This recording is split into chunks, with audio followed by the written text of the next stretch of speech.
എല്ലാവർക്കും കാന്താരി കിച്ചണിലേക്ക് സ്വാഗതം. നമ്മൾ ഇന്ന് ഉണ്ടാക്കാൻ പോകുന്നത് ഒരു ഇരുമ്പമ്പുളി അച്ചാറാണ്. നമ്മളിവിടെ എടുത്തിരിക്കുന്നത് 1/2 കിലോ ഇരുമ്പമ്പുളിയാണ്. അത് വട്ടത്തിൽ നല്ലപോലെ കട്ട് ചെയ്ത് വെച്ചിട്ടുണ്ട്. പിന്നെ അതിലേക്ക് നമ്മൾ പുരട്ടി വെച്ചിരിക്കുന്ന സാധനങ്ങൾ 1/2 സ്പൂണ് എരിവുള്ള മുളക് പൊടി, 1/2 സ്പൂണ് അച്ചാർ പൊടി, പിന്നെ ഒരു നുള്ളു കായം, ഒരു നുള്ളു ഉലുവപ്പൊടി, ആവശ്യത്തിന് ഉപ്പ്, കറിവേപ്പില, ഇത്രയും കൂടെ കൂടി പുരട്ടി വെച്ചിരിക്കുന്നതാണ്. ഇത് 1/2 മണിക്കൂർ മുമ്പ് പുരട്ടി വെച്ചാണ്. ഇനി നമുക്കിത് അച്ചാറിടാം. പാൻ അടുപ്പിൽ വെച്ചു, നന്നായിട്ട് ചൂടായിട്ടുണ്ട്.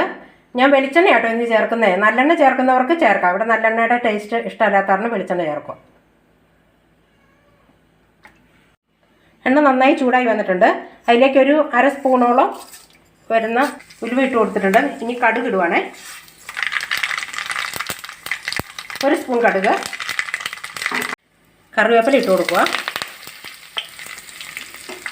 പിന്നെ കുറച്ച് ഇഞ്ചിയും വെളുത്തുള്ളി, ഒരു ചെറിയ കഷ്ണം ഇഞ്ചിയും ഒരു 5-6 വെളുത്തുള്ളി എല്ലാം കൂടെ ചതച്ച് വെച്ചിട്ടുണ്ടായിരുന്നു, അതിട്ട് കൊടുക്കുക. കുറച്ച് ഇഞ്ചി അരിഞ്ഞ് വെച്ചിട്ടുണ്ടായിരുന്നു. പിന്നെ വെളുത്തുള്ളി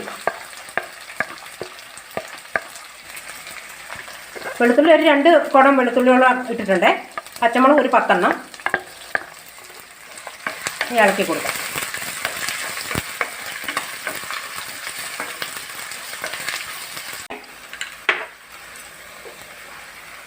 ലേശം മഞ്ഞപ്പൊടിയും കൂടി ഇട്ട് കൊടുക്കാം, ഒരു കളറിന് വേണ്ടിയിട്ട്.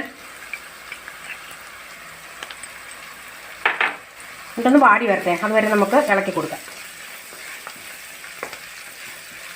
വെളുത്തുള്ളി ഒരുപാടങ്ങ് മൊരിഞ്ഞൊന്നും പോകണ്ട കേട്ടോ. നമ്മളിതിൽ കായത്തിൻ്റെ പൊടിയല്ല ചേർക്കുന്നത്, ഇങ്ങനെ ഈ കഷ്ണമായിട്ടുള്ള കായമാണ്, വലിയൊരു കഷ്ണം കായം. ആ എണ്ണയിലേക്ക് ഇട്ട് കൊടുത്താൽ മതി, അത് അരിഞ്ഞ് ചേർന്നോളൂ. ഇനി നമുക്ക് കാശ്മീരി ചില്ലി 2 സ്പൂൺ, വലിയ സ്പൂണാണേ. അച്ചാർ പൊടി അതുപോലെ തന്നെ 2 സ്പൂൺ.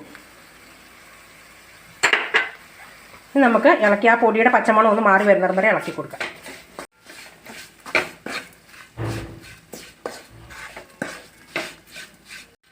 പൊടിയായി വന്നിട്ടുണ്ട്, നന്നായിട്ട് മൂത്തിട്ടുണ്ട്. ഇനി നമുക്ക് ഇതിലേക്ക് 1/2 കപ്പ് ചൂടുവെള്ളം ആട്ടോ ഞാൻ ഒഴിച്ചു കൊടുക്കുന്നത്. ചൂടുവെള്ളമാണെങ്കിൽ എളുപ്പം തിളച്ച് വന്നോളൂ. പിന്നെ അതിലേക്ക് ഈ ഒരു ചെറിയ കപ്പിന് 1 കപ്പ് വിനാഗിരിയും കൂടെ ഒഴിക്കുന്നുണ്ട്. ഇത് നന്നായി തിളച്ച് വരട്ടെ.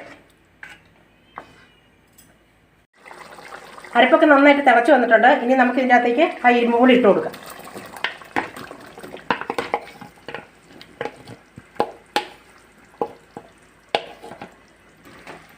നന്നായിട്ട് ഇളക്കി യോജിപ്പിക്കാം.